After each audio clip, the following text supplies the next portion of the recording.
கிறிஸ்துவுக்குள் அன்பானவர்களே, உங்கள் யாவரையும் அன்போடு நான் வாழ்த்துகிறேன். பெரிய வியாழன் அன்று இந்த நாட்களிலும் நல்ல ஒரு ஆராதனைக்காக அமர்ந்திருக்கிற உங்கள் யாவரையும் இறைவன் ஆசீர்வதிப்பாராக. நாம் யாவரும் முழங்கால் படியிட்டு இறைவனை நோக்கி பார்ப்போம். ஜபவேளை உமை தேடி வந்தே தேவா பதில் தாருமே. எந்தன் கோட்டை எந்தன் தஞ்சம் நீரே, உம்மை நான் நாடி வந்தே.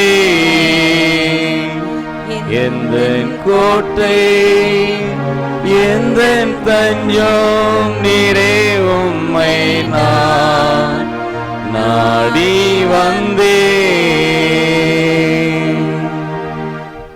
எங்கள் ஆண்டவர் இயேசு கிறிஸ்து உலகத்தில் தமக்குரியவர்கள் பேரில் அன்பு காட்டியதால் இதுவரை அவர்கள் பேரில் அன்பு கூர்ந்தார்.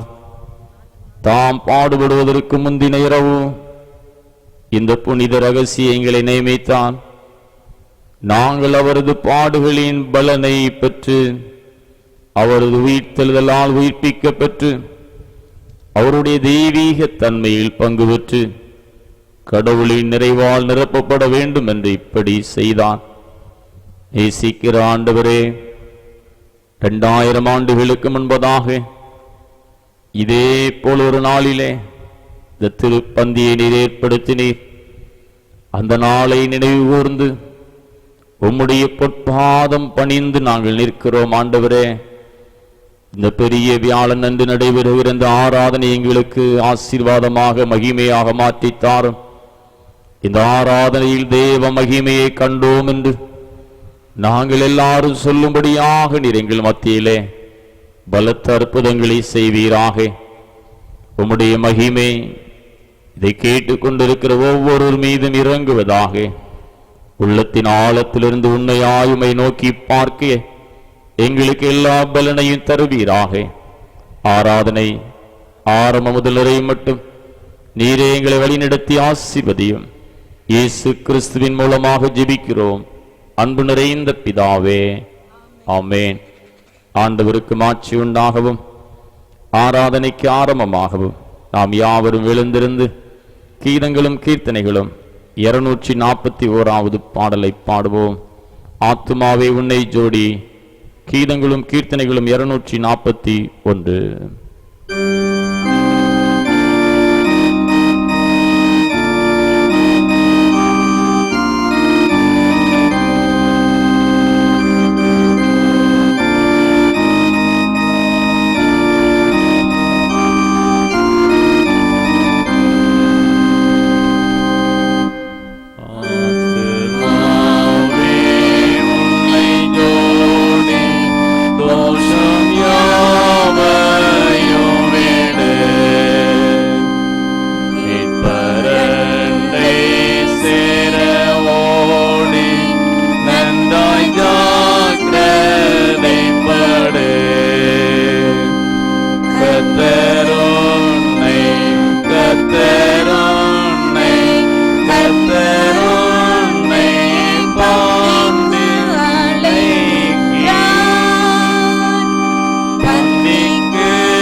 துன்மார்க்கன் தான் செய்த துன்மார்க்கத்தை விட்டு விலகி நியாயத்தை நீதியும் செய்வானையாகி அவன் தன் ஆத்துமாவை பிழைக்க பண்ணுவான். என் மீறுதலில் நான் அறிந்திருக்கிறேன், என் பாவம் எப்பொழுதும் எனக்கு முன்பாக நிற்கிறது. என் பாவங்களை பாராதபடிக்கு நீர் உமது முகத்தை மறைத்து என் அக்கிரமங்களை எல்லாம் நீக்கீரலும். உங்கள் வஸ்திரங்களை அல்ல, உங்கள் இருதயங்களை கிழித்து உங்கள் தேவனாகிய கர்த்தரிடத்தில் திரும்புங்கள். அவர் இரக்கமும் மன உருக்கமும் நீடிய சாந்தமும் மிகுந்த கிருபையும் உள்ளவர். அவர் தீங்குக்கு மனஸ்தாபப்படுவருமாயிருக்கிறார். பிரியமான சகோதர சகோதரிகளே, நம்முடைய பரமபிதாவாகிய சர்வ வல்லமை உள்ள தேவனுடைய அளவில்லாத தயவினாலும் இரக்கத்தினாலும் பாவ மன்னிப்பை பெறுவதற்காக நாம் செய்த பலவிதமான பாவங்களையும் அக்கிரமங்களையும் அவர் சந்நிதியில் மாயமாய் மறைத்துக் கொள்ளாமல் பணிவும் தாழ்மையும் துக்கமும் கீழ்ப்படிதலும் உள்ள இருதயத்தோடு அறிக்கையிட வேத வசனம் பற்பல வாக்கியங்கள் நம்மை ஏவுகிறது. நாம் இக்காலத்திலும் தேவனுக்கு முன்பாக நம்முடைய பாவங்களை மனத்தாழ்மையாய் அறிக்கையிட வேண்டுவதுமின்றி அவருடைய திருக்கரங்களினாலே நாம் பெற்றுக்கொண்ட மேன்மையான உபகாரங்களுக்காக தோத்திரம் செலுத்தவும் மிகவும் சிறந்தவருடைய புகழை பிரஸ்தாபம் பண்ணவும் அவருடைய மகா பரிசுத்த வசனத்தை கேட்கவும் தம்முடைய சரீரத்திற்கும் ஆத்மாவுக்கும் தேவையானவைகளுக்காக வேண்டிக் கொள்ளவும் நாம் கூடி வந்திருக்கிற தருணத்தில் பாவங்களை அறிக்கையிடுவது நமது விசேஷித்த கடமையமாயிருக்கிறது. ஆகையால் இங்கே இருக்கிற நாம் யாவரும் சுத்த இருதயத்தோடும் தாழ்ந்த சத்தத்தோடும் பரமகிருபாசன தண்டையினுடனே கூட சேர்ந்து நான் சொல்லுகிற பிரகாரம் சொல்ல உங்களை வேண்டிக் கொள்ளுகிறேன். ஜெபம் பண்ண கடவோம். யாவரும் சேர்ந்து பொதுவான பாவரிக்கை ஜெபத்தை நாம் யாவரும் சேர்ந்து ஏறெடுப்போம். சர்வ வல்லமையும் மிகுந்த இரக்கமுள்ள பிதாவே, தப்பிப்போன ஆடுகளைப் போல நாங்கள் உம்முடைய வழிகளை விட்டு அலைந்து போனோம். எங்கள் இருதயத்தின் யோசனைகளுக்கு விருப்பங்களுக்கு மிக இணங்கி நடந்தோம். முது பரிசுத்த கற்பனைகளுக்கு விரோதமாய் குற்றம் செய்தோம். செய்யத்தக்கவளை செய்யாமல் செய்யத்தகாதவளை செய்து வந்தோம். எங்களுக்கு சுகமே இல்லை. ஆனாலும் ஆண்டவரே, தேவன் கர்த்தராகிய இயேசு கிறிஸ்துவின் மூலமாய் மனிதருக்கு அருளி செய்த வாக்குத்தத்தின்படியே நிர்வாக்கியமுள்ள குற்றவாளிகளாய் எங்களுக்கு இறங்கும். தப்பிதங்களை அறிக்கையிட எங்கள் மேல் பொறுமையாயிரும். பாவத்து நிமித்தம் துக்கமுடைய எங்களை சீர்படுத்தும். மிகவும் இரக்கமுள்ள பிதாவே, உடைய பரிசுத்த நாமத்திற்கு மகிமை உண்டாகும்படி நாங்கள் இனி தேவ பக்தியும் நீதியும் தெரிந்த புத்தியும் உள்ளவர்களாய் நடந்து வர இயேசு கிறிஸ்து நிமித்தம் எங்களுக்கு கிருபை செய்தருளும். ஆமென். நம்முடைய கர்த்தராகிய இயேசு கிறிஸ்துவின் பிதாவாயிருக்கிற சர்வ வல்லமை உள்ள தேவன் பாவியின் மரணத்தை விரும்பாமல் அவன் தன் பாவத்தை விட்டு திரும்பி பிழைப்பதை விரும்பி பாவத்து நிமித்தம் துக்கப்படுகிற தமது ஜனத்திற்கு பாவ விமோசனத்தை மன்னிப்பையும் கூறி அறிவிக்க தம்முடைய பணிவிடைக்காரருக்கு அதிகாரத்தையும் கட்டளையும் அருளி செய்திருக்கிறார்.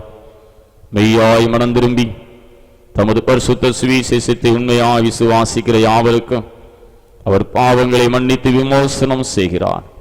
ஆகையால் கடைசியிலே ஒரு நித்திய ஆனந்தத்திலே சேரத்தக்கதாய் இத்தனத்தில் நாம் செய்கிறவருக்கு பிரியமாய் இருக்கவும் இனி உயிரோடு இருக்கும் நாளெல்லாம் மாசு இல்லாமல் பரிசுத்தம் உள்ளவர்களாய் நடக்கவும் அவர் நமக்கு மெய்யான மனம் திரும்புதலையும் தம்முடைய பரிசுத்த ஆவி அருளி செய்ய வேண்டும் என்று நம்முடைய கர்த்தராகிய இயேசு கிறிஸ்துவின் மூலமாய் அவரை வேண்டிக் கொள்ள கடவோம்.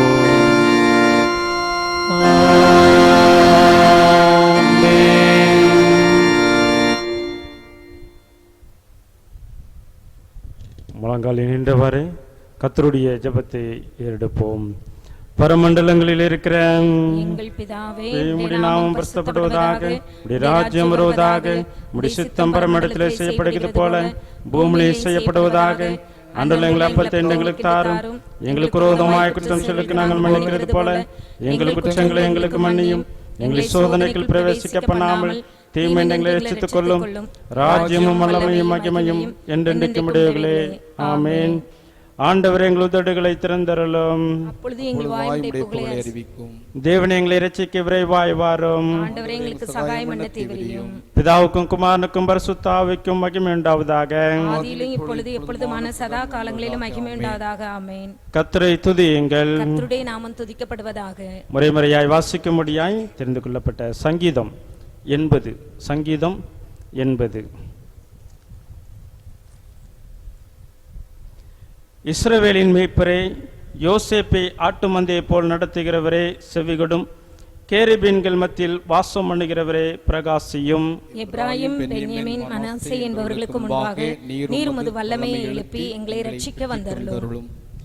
தேவனே, எங்களை திருப்பிக் கொண்டு வாரும்.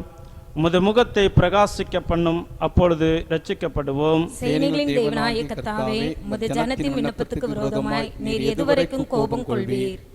கண்ணீராகிய அப்பத்தை அவர்களுக்கு போஜனமாகவும் மிகுதியான கண்ணீரையை அவர்களுக்கு பானமாகவும் கொடுத்தீர். எங்கள் அயலாருக்கு எங்களை வழக்காக வைக்கிறீர், எங்கள் சத்துருக்கள் எங்களை பரியாசம் பண்ணுகிறார்கள்.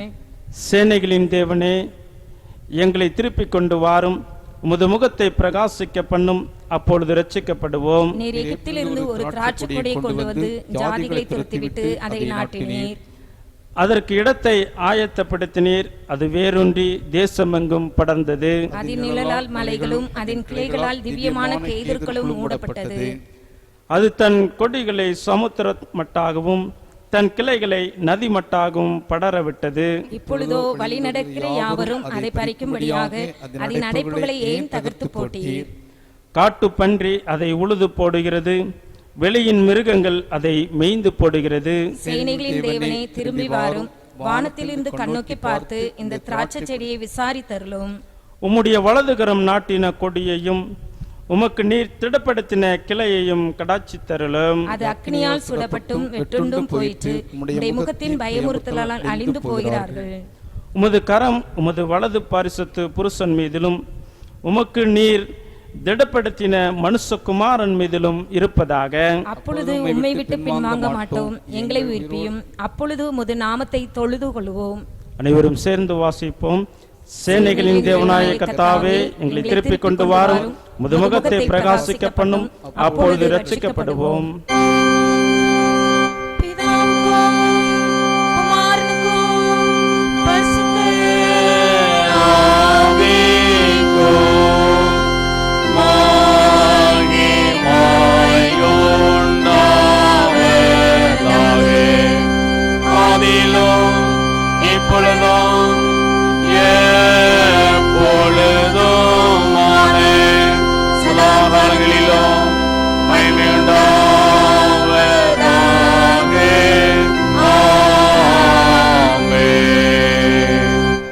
உட்காருவோம்.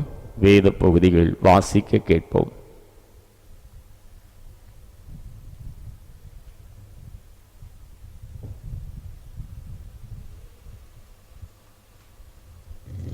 வாசிக்கும்படியாய் தெரிந்து கொள்ளப்பட்ட முதலாம் பாடம் அப்போஸ்தலனாகிய பவுல் கொரிந்தியருக்கு எழுதின முதலாம் நிருபம் 11ஆம் அதிகாரம் வசனங்கள் 23 முதல் 28 வரை அடங்கியிருக்கிற தேவனுடைய வார்த்தையை கேளுங்கள். 1 கொரிந்தியர் 11ஆம் அதிகாரம் வசனங்கள் 23 முதல். நான் உங்களுக்கு ஒப்புவித்ததை கர்த்தரிடத்தில் பெற்றுக்கொண்டேன். என்னவெனில், கர்த்தராகிய இயேசு தாம் காட்டிக் கொடுக்கப்பட்ட அன்று ராத்திரியிலே அப்பத்தை எடுத்து சோஸ்திரம் பண்ணி அதை பிட்டு, நீங்கள் வாங்கி புசியுங்கள், இது உங்களுக்காக பிற்கப்படுகிற என்னுடைய சரீரமாயிருக்கிறது, என்னை நினைவு கூறும்படி இதை செய்யுங்கள் என்றார். போஜனம் பண்ணின பின்பு அவர் அந்தப்படியே பாத்திரத்தையும் எடுத்து, இந்த பாத்திரம் என் இரத்தத்தினாலாகிய புதிய உடன்படிக்கையாயிருக்கிறது, நீங்கள் இதை பானம் பண்ணும் போதெல்லாம் என்னை நினைவு கூறும்படி இதை செய்யுங்கள் என்றார். ஆகையால் நீங்கள் இந்த அப்பத்தை புசித்து இந்த பாத்திரத்தில் பானம் பண்ணும் போதெல்லாம் கர்த்தர் வருமளவும் அவருடைய மரணத்தை தெரிவிக்கிறீர்கள். இப்படி இருக்க, எவன் அபாத்திரமாய் கர்த்தருடைய அப்பத்தை புசித்து அவருடைய பாத்திரத்தில் பானம் பண்ணுகிறானோ அவன் கர்த்தருடைய சரீரத்தையும் இரத்தத்தையும் குறித்து குற்றம் உள்ளவனாயிருப்பான். எந்த மனுஷனும் தன்னைத்தானே சோதித்திருந்து இந்த பாத்திரத்தில் புசித்து இந்த பாத்திரத்தில் பானம் பண்ண கடவன் என்பதை முதலாம் பாடம் வாசித்தாயிற்று. நாம் யாவரும் சேர்ந்து இம்மானுவேலின் இரத்தத்தால் நிறைந்த ஊற்றுண்டு என்கிற பாடலை யாவரும் சேர்ந்து பாடுவோம்.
இரண்டாம் வேத பகுதி வாசிக்க கேட்போம்.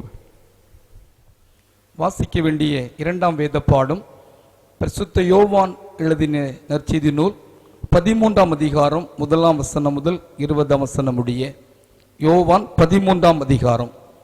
பஸ்கா பண்டிகைக்கு முன்னே இயேசு இவ்வுலகத்தை விட்டு பிதாவினிடத்திற்கு போகும்படியான தம்முடைய வேளை வந்ததென்று அறிந்து தாம் இவ்வுலகத்தில் இருக்கிற தம்முடையவரிடத்தில் அன்பு வைத்தபடியே முடிவு பரியந்தமும் அவரிடத்தில் அன்பு வைத்தார். சீமோனின் குமாரனாகிய யூதாஸ் காரியோத்து அவரை காட்டிக் கொடுக்கும்படி பிசாசானவன் அவன் இருதயத்தை தூண்டின பின்பு அவர்கள் போஜனம் பண்ணி கொண்டிருக்கையில் தம்முடைய கையில் பிதா எல்லாவற்றையும் ஒப்பு கொடுத்தார் என்பதையும் தாம் தேவனிடத்திலிருந்து வந்ததையும் தேவனிடத்திற்கு போகிறதையும் இயேசு அறிந்து போஜனத்தை விட்டு எழுந்து வஸ்திரங்களை கழற்றி வைத்து ஒரு சீலை எடுத்து அறையிலே கட்டிக்கொண்டு பின்பு பாத்திரத்தில் தண்ணீர் வார்த்து சீசருடைய கால்களை கழுவவும் தாம் கட்டி கொண்டிருந்த சீலையினால் துடைக்கும் தொடங்கினார். அவர் சீமோனின் பேதினிடத்தில் வந்தபோது அவன் அவரை நோக்கி, ஆண்டவரே, நீர் என் கால்களை கழுவலாமா என்றான். இயேசு அவனுக்கு பிரதித்தரமாக, நான் செய்கிறது இன்னதென்று இப்பொழுது நீ அறியாய், இனிமேல் அறிவாய் என்றார். பேதுரு அவரை நோக்கி, நீர் ஒரு காலும் என் கால்களை கழுவப்படாது என்றான். இயேசு அவனுக்கு பிரதித்தரமாக, நான் உன்னை கழுவாவிட்டால் என்னிடத்தில் உனக்கு பங்கு இல்லை என்றார். அதற்கு சீமோன் பேதுரு, ஆண்டவரே, என் கால்களை மாத்திரமல்ல என் கைகளையும் என் தலையும் கூட கழுவ வேண்டும் என்றான். இயேசு அவனை நோக்கி, மூழ்கினவன் தன் கால்களை மாத்திரம் கழுவ வேண்டியதாயிருக்கும், மற்றபடி அவன் முழுவதும் சுத்தமாய் இருக்கிறான். நீங்களும் சுத்தமாய் இருக்கிறீர்கள், ஆகிலும் எல்லாரும் அல்ல என்றார். தம்மை காட்டி கொடுக்கிறவனை அவர் அறிந்திருந்தபடியினால் நீங்கள் எல்லாரும் சுத்தம் உள்ளவர்கள் அல்ல என்றார். அவருடைய கால்களை அவர் கழுவன பின்பு தம்முடைய வஸ்திரங்களை தரித்து கொண்டு திரும்ப உட்கார்ந்து அவர்களை நோக்கி, நான் உங்களுக்கு செய்ததை அறிந்திருக்கிறீர்களா? நீங்கள் என்னை போதகர்கள் என்றும் ஆண்டவர் என்றும் சொல்கிறீர்கள். நீங்கள் சொல்லுகிறது சரியே, நான் அவர்தான். ஆண்டவரும் போதகருமாகிய நானே உங்கள் கால்களை கழுவினதுண்டானால் நீங்களும் ஒருவருடைய கால்களை ஒருவர் கழுவ கடவர்கள். நான் உங்களுக்கு செய்தது போல நீங்களும் செய்யும்படி உங்களுக்கு மாதிரியை காண்பித்தேன். மெய்யாகவே மெய்யாகவே நான் உங்களுக்கு சொல்கிறேன், ஊழியக்காரன் தன் எஜமானிலும் பெரியவன் அல்ல, அனுப்பப்பட்டவன் தன்னை அனுப்பினவரிலும் பெரியவன் அல்ல. நீங்கள் இவைகளை அறிந்திருக்கிறபடியினால் இவைகளை செய்வீர்களால் பாக்கியவன்களாயிருப்பீர்கள். உங்கள் எல்லோரையும் குறித்து நான் பேசவில்லை, நான் தெரிந்து கொண்டவர்களை அறிவேன். ஆகிலும் வேத வாக்கியம் நிறைவேறத்தக்கதாக என்னுடனே அப்பம் புசிக்கிறவன் என்மேல் தன் குதிகாலை தூக்கினான். அது நடக்கும்போது நானே அவரென்று நீங்கள் விசுவாசிக்கும் பொருட்டு இப்பொழுது அது நடப்பதற்கு முன்னமே அதை உங்களுக்கு சொல்கிறேன். நான் அனுப்புகிறவனை ஏற்றுக்கொள்கிறவன் என்னை ஏற்றுக்கொள்கிறான், என்னை ஏற்றுக்கொள்கிறவன் என்னை அனுப்பினவரை ஏற்றுக்கொள்கிறான் என்று மெய்யாகவே மெய்யாகவே உங்களுக்கு சொல்கிறேன் என்றார் என்பது வாசிக்க வேண்டிய 2ஆம் வேத பாகம் வாசித்தாயிற்று.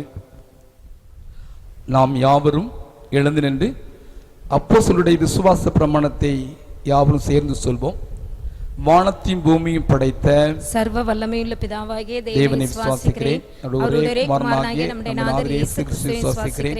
அவர் பரிசுத்தாவியினாலே கன்னிமரியாத்தில் உற்பத்தி பிறந்தார். பொந்திய பிலாத்தின் காலத்தில் பாடுபட்டு சிலுவையில் அறையுண்டு மரித்து அடக்கமப்பட்டு பாதாளத்தில் இறங்கினார். 3ஆம் நாள் மரித்தோர்ந்து எழுந்தருளினார். பரமண்டலத்துக்கு ஏறி சர்வ வல்லமையுள்ள பிதாவாகிய தேவனுடைய வலதுபார்சத்திலே வீற்றிருக்கிறார்.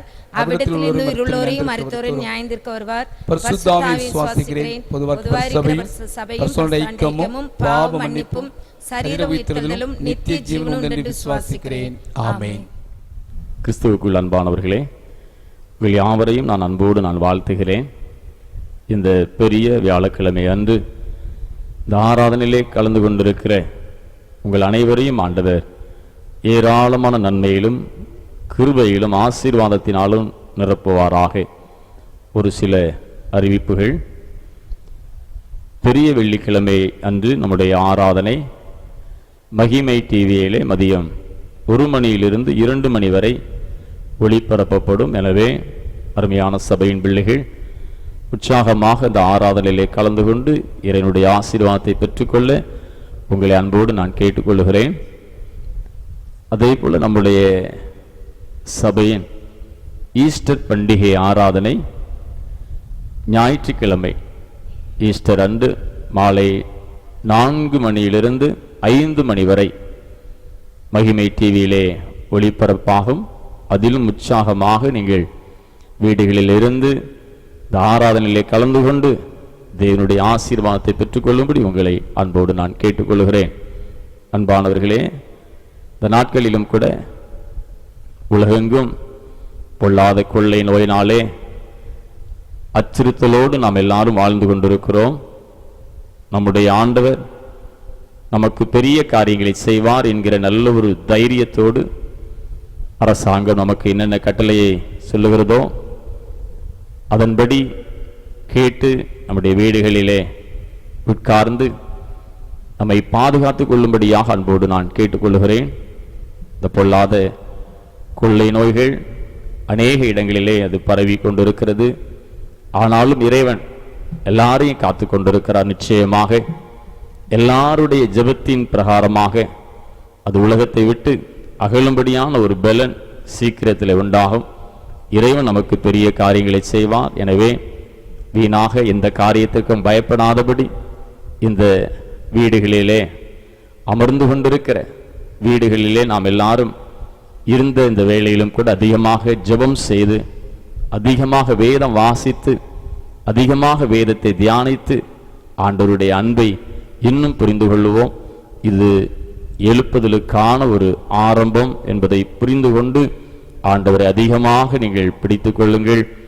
பரிசுத்தமுள்ளவர்கள் இன்னும் பரிசுத்தமாகட்டும் என்று சொன்னது போல பரிசுத்தத்தை காத்து கொள்ளுங்கள். இறைவன் பெரிய காரியங்களை செய்து நம்மை மகிமைப்படுத்துவாராக. ஆமேன். இருந்த வண்ணமாக தலையை தாழ்த்தி ஒரு விசை நாம் இறைவனை நோக்கி பார்ப்போம்.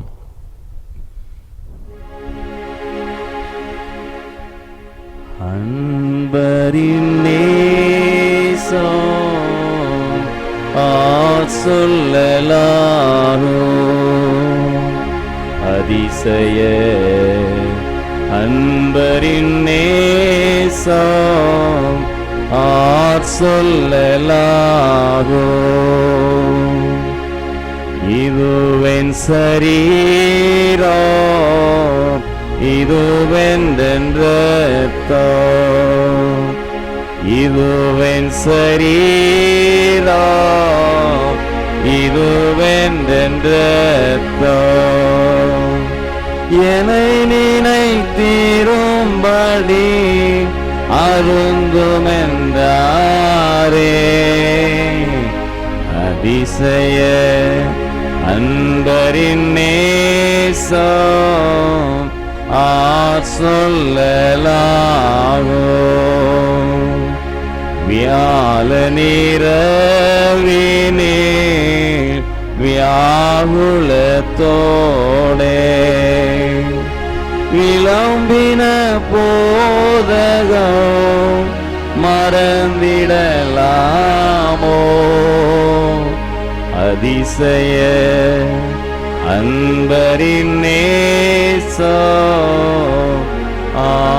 சொல்லலாகும். அன்பின் தகப்பனே, எங்களோடு நிற்பேசும் இயேசு கிறிஸ்துவின் மூலமாக ஜெபிக்கிறோம் அன்பு நிறைந்த பிதாவே, ஆமேன். கிறிஸ்துவுக்குள் அன்பானவர்களே, இந்த நல்ல நாளிலும் கூட உங்களை அன்போடு நான் வாழ்த்துகிறேன். இறைவன் பெரிய காரியங்களை செய்வாராக. இந்த 2020ஆம் ஆண்டிலும் பெரிய வியாழக்கிழமையை ஆசரிக்கும்படியாக ஆண்டவருடைய பாதப்படியிலே நாம் எல்லாரும் அமர்ந்திருக்கிறோம். இந்த பெரிய வியாழன் என்பது மிக மிக ஒரு முக்கியமான நாள் என்பதை நாம் புரிந்து கொள்ள வேண்டும். பெரிய வியாழன் அன்று திருப்பந்தி நமக்கு ஏற்படுத்தி கொடுத்த ஒரு அருமையான ஒரு நாள் என்று நினைத்து இந்த நாட்களை அதிகமாக எண்ணி நாம் ஆண்டவருக்குள் மகிழ வேண்டும். இயேசுவின் வாழ்க்கையில் அவருடைய கடைசி வாரம் மிக மிக முக்கியமான நாட்களாக அது கருதப்படுகிறது.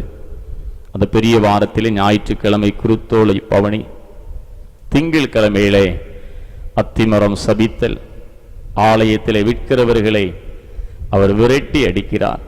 செவ்வாய்க்கிழமையிலே பிரதான ஆசாரியன், வேத பாரகன், சதிசெயர்கள் அநேக மூப்பர்கள் கேள்விகளை கேட்கும் பொழுது அநேக பதில்களை சொல்லுகிறார்.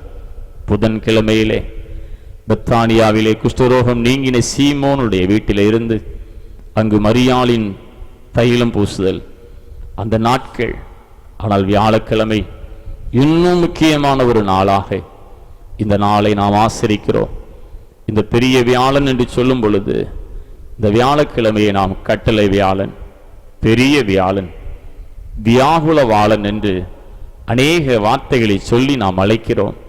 இன்று இரவு, இந்த வியாழக்கிழமை இரவு ஆண்டவராக இயேசு கிறிஸ்துவை பார்க்கும் பொழுது பஸ்கா, இன்று இரவு அவர் சீடருடன் பஸ்கா விருந்தை ஆசரித்து முடித்து அதன் பின்பு கெத்செமனே தோட்டத்திற்கு சென்று அவர் வியாகுலப்பட்டு இரத்த வேர்வை சிந்தி அவர் ஜெபித்தார். தர்மையான நாட்களை நம்ம அதிகமா சிந்திக்கணும். அந்த நாட்களில் இறைவன் என்னென்ன காரியங்களை எல்லாம் செய்தார். இந்த நாட்களிலும் கூட பஸ்கா விருந்து வேளையிலே இயேசு கூறிய வார்த்தைகளை கட்டாயம் நாம் சிந்திக்க வேண்டும். இந்த வியாழக்கிழமை ஆண்டவராக இயேசு கிறிஸ்து என்னென்ன செய்தார். இன்றைய நாள்தான் நற்கருணை திருப்பந்தி ஏற்படுத்திய நாள் என்பதை நாம் நினைத்து நாம் மகிழ வேண்டும். பஸ்காவை பலியிட வேண்டிய அந்த புளிப்பில்லாத அப்ப பண்டிகை நாள் வந்தபோது இயேசு பேதுருவையும் யோவானையும் அழைக்கிறார். என் அன்பு பிள்ளைகளே, வாருங்கள். இந்த ரெண்டு பேரையும் அழைத்து அங்கு கம்பளம் முதலானவைகள் விரித்த மேல் வீட்டறையிலே பஸ்காவை ஆயத்தம் பண்ணும்படி அவர் கட்டளையிடுகிறார். ரெண்டு பேரையும் கூப்பிட்டு அந்த கட்டளையை அவர் சொல்லுகிறார். வேலை வந்தது. இயேசுவும் 12 சீடரும் அந்த இடத்திலே அழகாக பந்தி அமர்ந்த நாள்தான் இந்த பெரிய வியாழக்கிழமை. அங்கு இரவு வேளையிலே அவர்கள் பந்தி அமர்ந்திருக்கிறார்கள். இந்நாட்களிலே பஸ்கா விருந்து வேளையிலே இயேசு அநேக காரியங்களை சொன்னார். அதை சிந்திப்பதற்காக தான் இந்த வேளையிலே நாம் வீடுகளிலே அமர்ந்து அப்படியே பார்த்து கொண்டிருக்கிறோம். அந்த பெரிய வியாழன் அன்று ஆண்டவராக இயேசு கிறிஸ்து என்ன சொன்னார்? ஒவ்வொரு வார்த்தையிலும் அநேக காரியங்கள் அடங்கியிருக்கிறது, அநேக ரகசியங்கள் அடங்கியிருக்கிறது. அதை சிந்தித்து ஆண்டவருக்கு நன்றி சொல்ல நாம் அழைக்கப்பட்டிருக்கிறோம். முதலாவதாக அந்த பெரிய வியாழக்கிழமை அன்று அந்த 12 சீடர்களோடு உட்கார்ந்து அமர்ந்திருக்கும் பொழுது இயேசு கூறிய வார்த்தைகள் என்ன? முதலாவதாக சொல்லுகிறார், இயேசுவின் ஆசை அங்கு சொல்லப்பட்டிருக்கிறது. சீடர்களுடன் பஸ்காவை புசிப்பதற்கு முதலாவது ஒரு ஆசையா இருந்தார் என்று சொல்லப்பட்டிருக்கிறது. அவருடைய ஆசை கடைசி நேரத்தில் நான் இந்த அன்பு பிள்ளைகளுக்காக நான் மரணம் அடைந்து, இந்த அன்பு பிள்ளைகளுக்காக நான் அடிக்கப்பட்டு நான் உயிர்த்தெழக்கூடிய நாட்கள்லாம் இருக்குமானால் அதற்கு முன்பதாக இந்த சீடர்களோடு நான் பந்திருக்க வேண்டும் என்று ஆசைப்பட்டார். லூக்கா எழுதின நற்செய்தி நூல் 22ஆம் அதிகாரம் 15ஆம் வசனத்தை நான் வாசிக்கும் பொழுது லூக்கா 22:15 அப்பொழுது அவர் அவர்களை நோக்கி, நான் பாடுபடுகிறதற்கு முன்னே உங்களுடனே இந்த பஸ்காவை புசிக்க மிகவும் ஆசையாயிருந்தேன் என்று அவர் சொல்லுகிறார். எதுக்கு ஆசை? இதற்கு இப்படி ஆசையாக இருக்க வேண்டும் என்று பார்க்கும் பொழுது உலகத்திலே பொதுவாக ஒருவர் மரண தருவாயில இருக்கும் போதுதான் அதிகமாக அவர் யாரை நேசிக்கிறாரோ அவர்களை இறுதியாக பார்க்க வேண்டும் என்று, அவருடன் பேச வேண்டும் என்று விரும்புவார்கள். இதே போல இயேசுவும் தான் மரிப்பதற்கு முன் தான் நேசித்த சீடருடன் இந்த பஸ்காவை ஆசரிக்க வேண்டும் என்று அவர் அதிகமாக ஆசையாயிருந்தார். இயேசுவே தேவன் என்பதை நாம் புரிந்து கொள்ள வேண்டும். இயேசுவே தேவன் என்பதை புரிந்து கொள்ள வேண்டும். அவர் பரமண்டலங்களில் இருக்கிறவர். கோடான கோடி தூதர்கள் மத்தியிலே சேனைகளின் கர்த்தர் பரிசுத்தர் பரிசுத்தர் பரிசுத்தர் என்று துதிகள் பாட, துதிகளின் மத்தியிலே வாசம் செய்கிறவர் தான் இந்த தேவன். அவர் தான் இயேசு. அப்படிப்பட்ட இடத்திலே இருந்தவர் இவ்வாறு துதிகளின் மத்தியிலே வாசம் செய்யும் தேவன் பரமண்டலத்தின் தூதர்கள் மத்தியில் இருப்பதை விட இந்த பூலோகத்தில் உள்ள மனிதர்களிடம் வாழ்வதை அதிகமாக விரும்பினார். அதைத்தான் நம்ம சிந்திக்க வேண்டும். அங்கு எவ்வளவோ சந்தோஷம், ஆனா மனிதர்களோடு நான் வாசம் செய்ய வேண்டும், மனிதர்களோடு நான் இருக்க வேண்டும் என்று அவர் விரும்புகிறது. இந்த நாட்களை நம்ம சிந்திக்க வேண்டும். ஏனெனில் தேவ தூதர்களை விட மனிதனை அவர் அதிகமாக நேசித்தார். மனிதனை அவர் அதிகமாக நேசித்தார். இதை ஆதி ஆகமத்தில் நம்ம பார்க்கிறோம். ஆதி ஆகம புத்தகத்தை நல்லா நம்ம வாசித்து பார்த்தோம்னா அங்கு அழகாக சொல்லப்பட்டிருக்கிறது, பகலிலே குளிர்ச்சியான வேளையில் தேவன் ஏதேன் தோட்டத்தில் வந்து ஆதாம் ஏவாளோடு உறவாடினார் என்று அழகாக இருக்கிறது. அந்த அளவுக்கு மனிதர்களை அவர் அதிகமாக அவர் நேசிக்கிறார். உயிர்த்தெழுந்த இயேசு கூறும்போது அழகாக சொல்லுகிறார், உலகத்தின் முடிவு பரியந்தம் சகல நாட்களிலும் நான் உங்களுடனே கூட இருக்கிறேன். அவர் அழகா சொல்லியிருக்கிறார், உங்களுடனே கூட இருக்கிறேன், எனக்கு அதுதான் ஆசை, உங்களோடு நான் இருப்பேன். பவுல் சொல்றாரு. பவுல் கூறும் பொழுது அழகாக சொல்லுகிறார், நீங்கள் தேவனுடைய ஆலயமா இருக்கிறீர்கள் என்றும் தேவனுடைய ஆவி உங்களில் வாசமா இருக்கிறது என்றும் அறியாதிருக்கிறீர்களா? அவர் அங்கதான் இருக்கிறாரு. நீங்க பரிசுத்தமாக இருக்கணும். இயேசுவின் ஆசை அவர் நம்மோடு கூட இருக்க வேண்டும் என்பதாகவும் என்பதை இந்த நாளிலே புரிந்து கொள்ள வேண்டும். அவர் நமக்கு அவர் நம்மோடு இருக்க வேண்டும் என்று சொன்னால் நம்ம பரிசுத்தமா இருக்கணும். நம்ம பரிசுத்தமா இல்லைன்னா அவர் இருக்க முடியாது. அவர் ஆசையா இருக்கிறார், என் பிள்ளைகளுடைய உள்ளத்துல போய் நான் வாசம் பண்ணணும். பொறாமை, வஞ்சகம், ஆணவம் இதுவெல்லாம் உள்ளத்துல இருந்தது என்று சொன்னால் அவரால் உள்ளத்துல இருக்க முடியாது. எனவே நம்மில் பரிசுத்தம் இல்லை என்று சொன்னால் அவர் நம்முடனே இருக்க முடியாது என்பதை உணர்ந்து, இயேசுவே என்னை பரிசுத்தமாக்கும் அப்பா, என்னை பரிசுத்தமாக்கும் என்று சொல்லி நம்ம அதிகமா அவரிடத்துல கேட்கணும். இயேசு என்னோடு வாழ வேண்டும், இயேசு என்னோடு இருக்க வேண்டும். நாம் அப்படிப்பட்ட காரியத்தை விரும்புகிறோமா?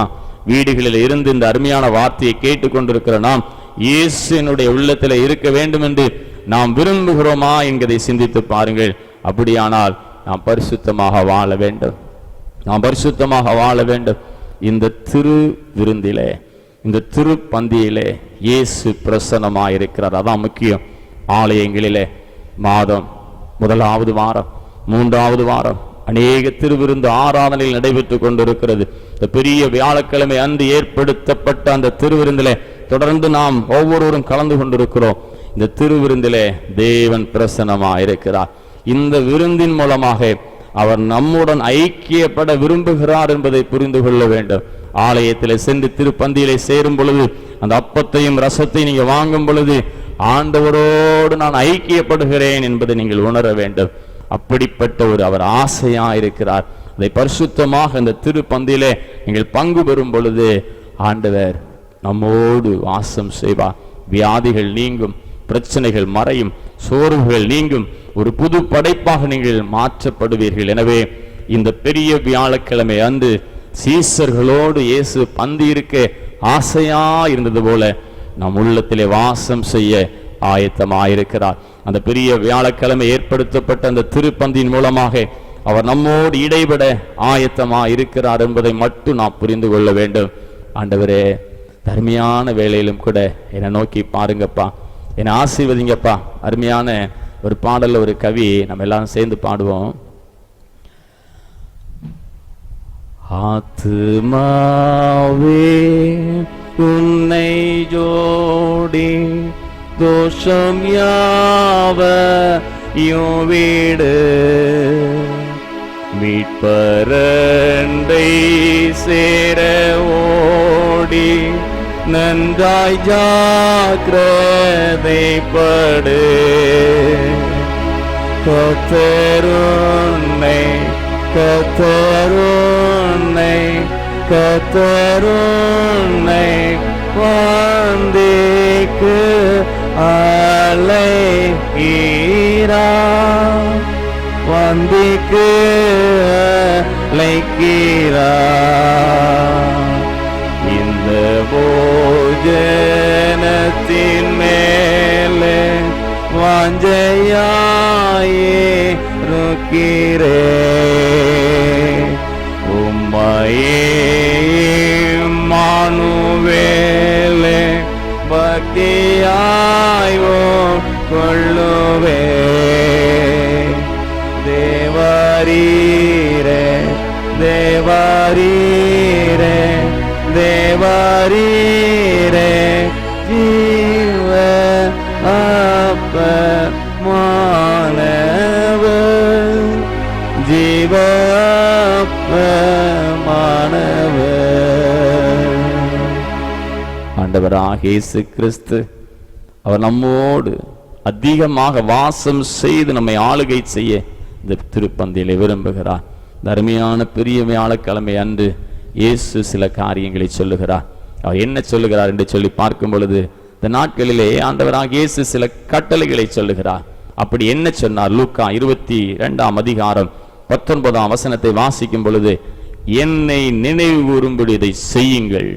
அன்றைக்கு பெரிய வியாழக்கிழமை அன்று சீசர்கள் எல்லாரும் கூடி இருக்கும் பொழுது அவர் சொன்ன வார்த்தை, என்னை நினைவு கூறும்படி இதை செய்யுங்கள். இந்த கட்டளை அவர் அன்னைக்கு போடுறார். ஏன்? இயேசு அப்பத்தை எடுத்து தோத்திரம் பண்ணி அதை பிட்டு அவர்களுக்கு கொடுத்து, இது உங்களுக்காக கொடுக்கப்படுக என்னுடைய சரீரமா இருக்கிறது, என்னை நினைவு கூறும்படி இதை செய்யுங்கள் என்றார். கிறிஸ்து சொல்லுகிறார், என்னை நினைவு கூறும்படி இதை செய். இயேசு தன்னை பிட்டு கொடுப்பதற்கு அடையாளமாக அப்பத்தை பிட்டு கொடுத்தார். மேலும் என்னை நினைவு கூறும்படி இதை செய்யுங்கள் என்று அவர் அன்னைக்கு ஒரு கட்டளையிட்டார். இயேசு இறுதி பஸ்காவை தன் சீசருடன் ஆசரிக்க மிகவும் ஆசையா இருந்தேன் என்று கூறுவதற்குரிய காரணம் இங்கு சொல்லப்படுகிறது. இயேசு இறுதி விருந்திலே தன்னையே பிட்டு தன் சீசருக்கு கொடுக்க அவர் விரும்புகிறார். சீடர் தன்னை புசித்து அவர்கள் நித்திய ஜீவனை பெற வேண்டும் என்று அவர் விரும்புகிறார். இந்த உலக வாழ்க்கை மட்டுமல்ல, நமக்கு நித்திய ஜீவன் உண்டு. என்னுடைய பிள்ளைகள் என்னுடைய மாம்சத்தை புசித்து என்னோடு அவர்கள் உறமாடி நான் அவருடைய உள்ளத்தில் தங்கி அந்த நித்திய ஜீவனை பெற்றுக்கொள்ள வேண்டும். சரீரத்தை, அவருடைய சரீரத்தை அப்பமாய் புசித்தால் நித்திய ஜீவன் உண்டு என்பதை நாம் புரிந்து கொள்ள வேண்டும். ஒவ்வொரு திருப்பந்தியிலும் அதிகமா பயபக்தியோடு கலந்து கொள்ள வேண்டும். திருப்பந்தியில ஏனோ தானோ என்று சொல்லி நாம் கலந்து கொள்ளக்கூடாது.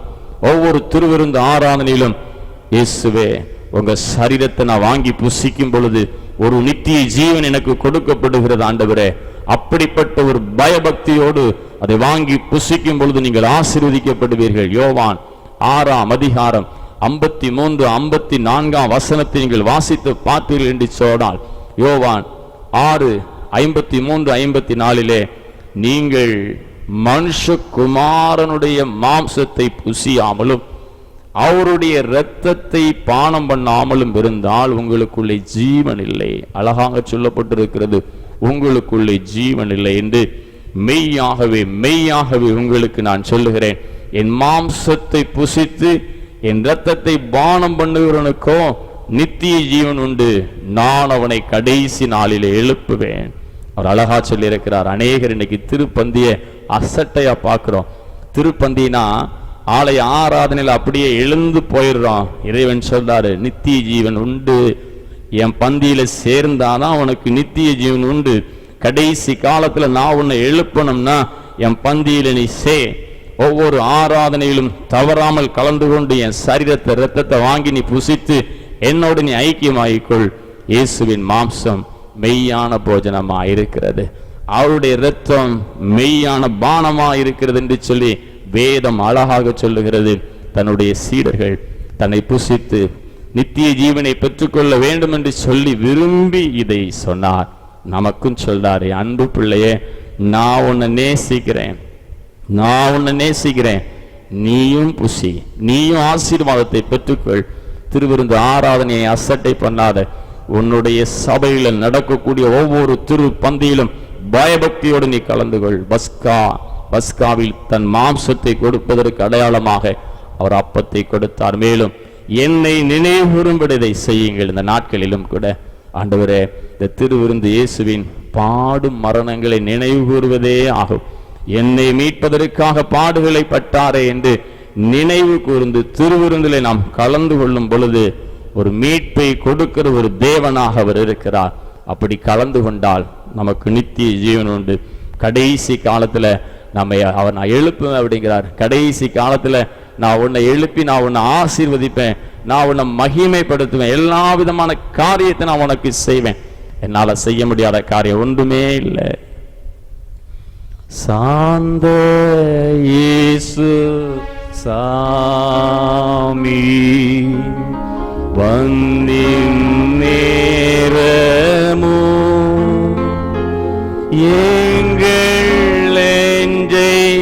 ஈவா ஈவாளீரப்போ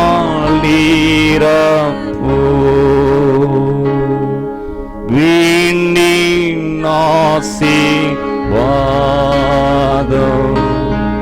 மண்ணில் தாசர்க்கு ஈயும் உம்மை நாங்கள் போற்றல் யோவாரே. அன்பானவர்களே, அடுத்ததாக இறைவன் சொல்லுகிறார், இது கட்டளை. மூன்றாவது சொல்லுகிறார், இயேசுவின் உடன்படிக்கை அப்படிங்கிறார். இது என்னுடைய உடன்படிக்கை. இந்த வியாழக்கிழமை இந்த திருப்பந்தியை பற்றி சிந்தித்துக் கொண்டிருக்கிற நாம், இது என்னுடைய உடன்படிக்கை. லூக்கா எழுதின நற்செய்தி நூல் 22ஆம் அதிகாரம் 20ஆம் வசனத்தை வாசிக்கும் பொழுது அங்கு அழகாக சொல்லப்பட்டிருக்கிறது, போஜனம் பண்ணின பின்பு அவர் அந்தப்படியே பாத்திரத்தையும் கொடுத்து, பாத்திரம் உங்களுக்காக சிந்தப்படுகிற என்னுடைய இரத்தத்தினாலாகிய புது உடன்படிக்கைக்குரியதா இருக்கிறது. அழகா சொல்லப்பட்டிருக்கிறது. பாத்திரத்தை எடுத்து அவர் ஆசீர்வதித்து, ஒரு புதிய உடன்படிக்கையா இருக்கிறது.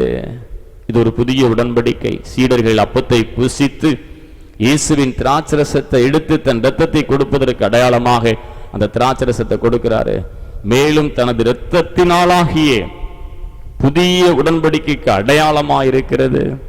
அன்பானவர்களே, சேர்ந்து வாழ விரும்பும் 2 பேர் என்ன செய்வார்கள் என்று சொன்னால், உடன்படிக்கை செய்து கொள்ளுவார்கள் அல்லது ஒப்பந்தம் செய்து கொள்ளுவார்கள். கணவன் மனைவி இருவரும் திருமணத்திலே ஒருவருக்கு ஒரு உடன்படிக்கை செய்து கொள்ளுகிறார்கள். தேவன் மனிதனோடு சேர்ந்து வாழ விரும்புவதனாலே அவரும் உடன்படிக்கை செய்து கொள்ளுகிறார். இந்த திருப்பந்தி ஒவ்வொரு ஞாயிற்றுக்கிழமை நடைபெறுகிற, ஒவ்வொரு மாதத்திலும் நடைபெறுகிற இந்த திருப்பந்தி ஆண்டவரோடு உடன்படிக்கைக்குரிய ஒரு அடையாளமாக இருக்கிறது. அது இந்த பெரிய வியாழக்கிழமை அன்று அது நம்மளுக்கு ஏற்படுத்தி கொடுக்கப்பட்டுள்ளது. நீங்க வேதத்தை நல்லா வாசிக்கும் பொழுது, தேவன் நோவாவோடு உடன்படிக்கை பண்ணினார், தேவன் ஆபிரகாமோடு உடன்படிக்கை பண்ணினார், இஸ்ரவேல் மக்களோடு உடன்படிக்கை பண்ணினார். ஆனால் இந்த உடன்படிக்கையின் நிபந்தனைகளை மக்கள் கை கொள்ளும் பொழுது மக்கள் ஆசீர்வதிக்கப்படுவார்கள். ஆனால் அந்த உடன்படிக்கையை மீறும் பொழுது மக்கள் தண்டிக்கப்படுவார்கள். அதான் முக்கியம். ஆண்டவர் சொல்றாரு, இந்த திருப்பந்தி என்னால் உண்டாக்கப்படும் ஒரு உடன்படிக்கை, உனக்கும் எனக்கும் இடையே உள்ள ஒரு உடன்படிக்கை. இதை மீறும் பொழுது அது தண்டனைக்குரியதாக இருக்கிறது. பழைய ஏற்பாட்டு காலத்தில் மக்கள் அடிக்கடி உடன்படிக்கை நிபந்தனைகளை மீறி தேவனால் தண்டிக்கப்பட்டார்கள். ஆனால் தேவன் அன்புள்ளவர், தேவன் அன்புள்ளவர். இங்கு ஒரு பெரிய ரகசியம் சொல்லப்படுகிறது. என்னன்னா, எனவே தேவன் இயேசுவின் இந்த புது உடன்படிக்கையை ஏற்படுத்தினார். என்னன்னா, என் பிள்ளைங்க தண்டிக்கப்படக்கூடாது, என் பிள்ளைங்க தண்டிக்கப்படக்கூடாது. அன்னைக்கு பல்லுக்கு பல், கண்ணுக்கு கண் எல்லாமே இருந்தது. ஆனா இந்த புது உடன்படிக்கையை பார்க்கும் பொழுது அங்கு அழகா சொல்லப்பட்டிருக்கிறது. எரேமியா 31 வசனம் முதல் 33 வசனம் வரைக்கும் நீங்க நல்லா வாசித்து பாருங்க. இந்த புது உடன்படிக்கையை குறித்து அழகா சொல்லப்பட்டிருக்கிறது. இதோ நாட்கள் வரும் என்று கர்த்தர் சொல்லுகிறார், அப்பொழுது இஸ்ரவேல் குடும்பத்தோடு யூதா குடும்பத்தோடு புது உடன்படிக்கை பண்ணுவேன் என்று அவர் வாக்களித்தார். ஏசா அந்த எரேமியா தீர்க்கன் சொன்ன அந்த தீர்க்க தரிசன வார்த்தை இங்கு நிறைவேறுகிறது. அவர் ஒரு புது உடன்படிக்கையை நான் செய்வேன். இந்த புது உடன்படிக்கை இயேசு இறுதி விருந்தின் மூலம் அவர் ஏற்படுத்தினார், கடைசி நேரத்தில் ஏற்படுத்தினார். இந்த புது உடன்படிக்கையின்படி பாவம் செய்கிற ஒரு மனிதன் உடனே தண்டிக்கப்படுவதில்லை. அதுதான் ரகசியம். இன்னைக்கு நம்ம நினைக்கலாம், அவன் எத்தனையோ பாவங்களை பண்ணி கொண்டிருக்கிறானே, அவன் சந்தோஷமா தான் வாழ்ந்து கொண்டிருக்கிறான், அவன் சமாதானமா வாழ்ந்து கொண்டிருக்கிறான் அப்படின்னு சொல்லி நீங்க நினைக்கலாம். இறைவன் கடைசி இரவு உணவிலே அந்த திருப்பந்தியிலே ஒரு உடன்படிக்கை செஞ்சார். அந்த புதிய உடன்படிக்கையினுடைய ரகசியம் என்னன்னா, மனுஷன் தவறு செய்யும் பொழுது நான் உடனடியாக தண்டிக்கப்படுவதில்லை, அவன் மனம் திரும்பும்படி கிருபையின் காலம் கொடுக்கப்பட்டிருக்கிறது. அதுதான் இன்னைக்கு நம்மெல்லாம் கிருபையின் காலம்.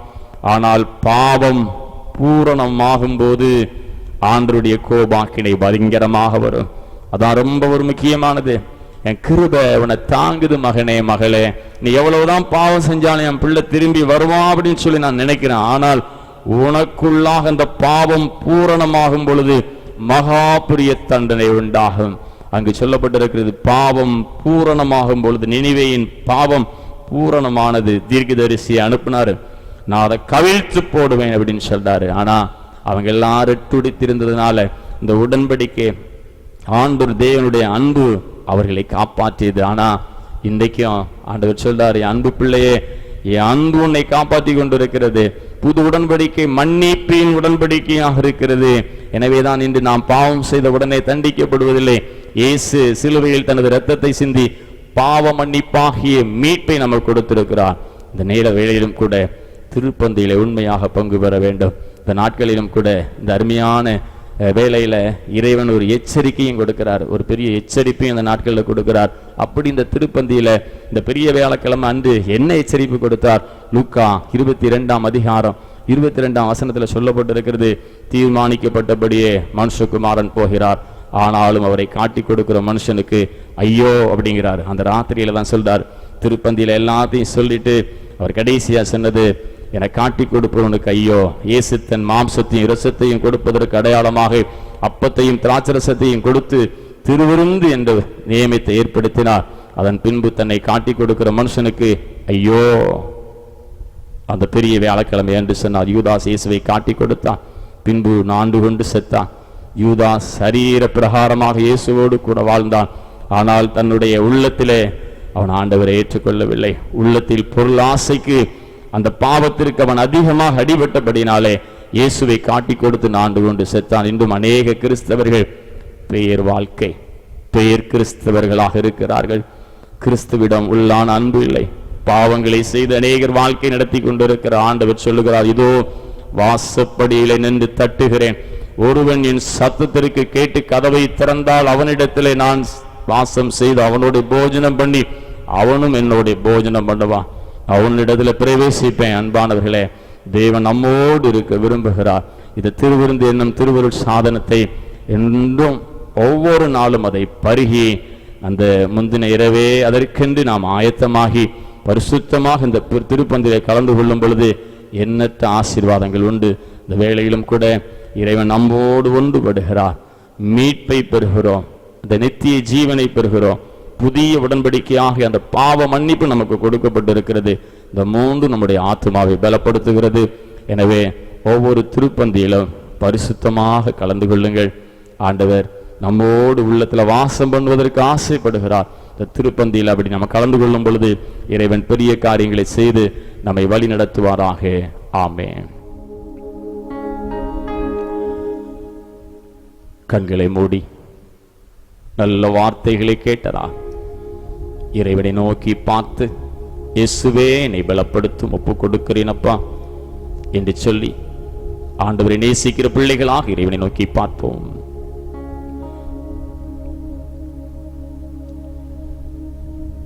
என்னை நேசிக்கின்றாயா,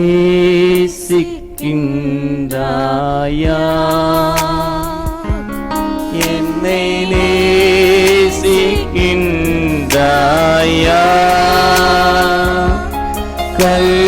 கல்வாரி காட்டியை கண்ட பின்னும் நேசியாமல்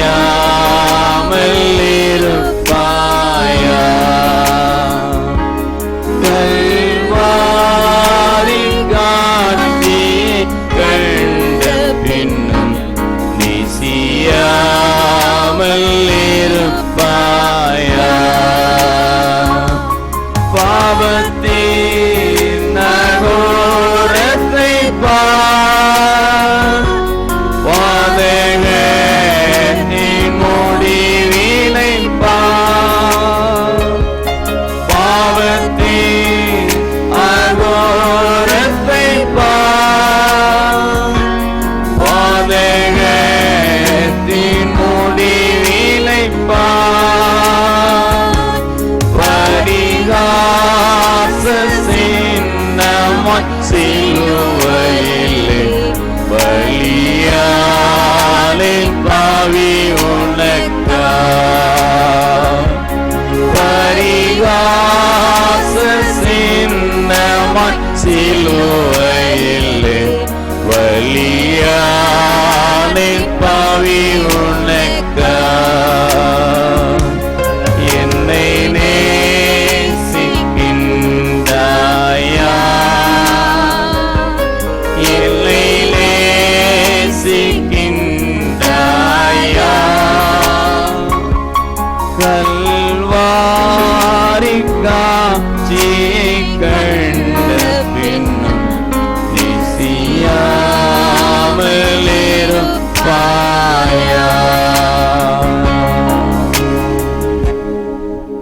தகப்பனே, இந்த பெரிய வியாழக்கிழமை அன்று எங்களோடு வாசம் செய்ய நான் ஆசையாயிருக்கிறேன்.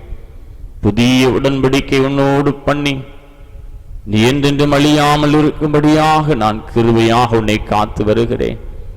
என் அன்பு பிள்ளையே, நான் உன்னை ஆளுகை செய்யும்படியாக எப்பொழுது நினைவாயிருக்கிறேன் என்று சொன்னீரே ஆண்டவரே. எங்களை ஒப்பு கொடுக்கிறோம். இந்த பெரிய வியாழக்கிழமை அன்று திருப்பந்தி ஏற்படுத்தி என்னை நினைவுறும்படி செய்யுங்கள் என்று சொன்னீரே. நாங்கள் பரிசுத்தமாக கலந்து கொண்டு நித்திய ஜீவனை பெற்றுக்கொண்டு உம்மோடு வாழக்கூடிய ஆசீர்வாதத்தை பெற்றுக் கொள்வதற்கு எங்களுக்கு துணை செய்வீராக. பொருத்தனை செய்கிற பிள்ளைகளை ஆசீர்வதைய மகா பரிசுத்தமாக திருப்பந்தியிலே நீ நான் பங்கு பெறுவேன் என்று சொல்லுகிற ஒவ்வொரு பிள்ளைகளையும் ஆசீர்வதிப்பீராக. மகிமை கனம் உண்டாவதாக, நீடித்த நாட்கள் பெருகுவதாக, ஒவ்வொரு குடும்பத்தையும் காத்துக் கொள்வீராக. எந்த கொள்ளை நோய்களும் பிள்ளைகளை ஆளுகை செய்யாதபடி வேலி அடைப்பீராக. ஒரு தெய்வீக பிரசன்னம் ஒவ்வொரு உள்ளத்திலும் ஆளுகை செய்யட்டும். எந்த தீங்கும் யாருக்கு வராதபடி காத்துக் கொள்வீராக. இந்த வார்த்தையை கேட்டுக்கொண்டிருக்கிற ஒவ்வொரு பிள்ளைகள் மேலையும் உம்முடைய வல்லமை, உம்முடைய சுகத்தின் ஆவி இறங்கும்படியாக நான் ஜெபிக்கிறேன். புதிய கிருபை ஆளுகை செய்யட்டும் அப்பா, புதிய கிருபை ஆளுகை செய்யட்டும் ஆண்டவரே. ஒவ்வொரு வீடுகளிலும் ஒரு தெய்வ பிரசன்னம் உண்டாவதாக ஆண்டவரே. பயங்கள், நடுக்கங்கள், தீகள் எல்லாம் மாறுவதாக எங்களை ஆளுகை செய்யும். இயேசு கிறிஸ்துவின் மூலமாக ஜெபிக்கிறோம் அன்பு நிறைந்த பிதாவே, ஆமென். நம்முடைய கர்த்தராகிய இயேசு கிறிஸ்துவினுடைய கிருபையும் பிதாவாகிய தேவனுடைய அன்பும் தூய ஆவியின் கூட்டுறவும் நாம் அனைவரோடும் கூட என்றென்றும் நிலைத்திருப்பதாக, ஆமென். என் ஆத்துமாவே கர்த்தரை ஸ்தோத்திரி, முழு உள்ளமே பரிசுத்த நாமத்தை ஸ்தோத்திரி. என் ஆத்துமாவே கர்த்தரை ஸ்தோத்திரி, கர்த்தர் செய்த சகல உபகாரங்களை மறவாதே, ஆமென். நிறைவு கீதமாக 248வது கீதங்களும் கீர்த்தனைகளையும் நாம் யாவரும் சேர்ந்து பாடுவோம். தூய பந்தி சேர்ந்த கைகள்.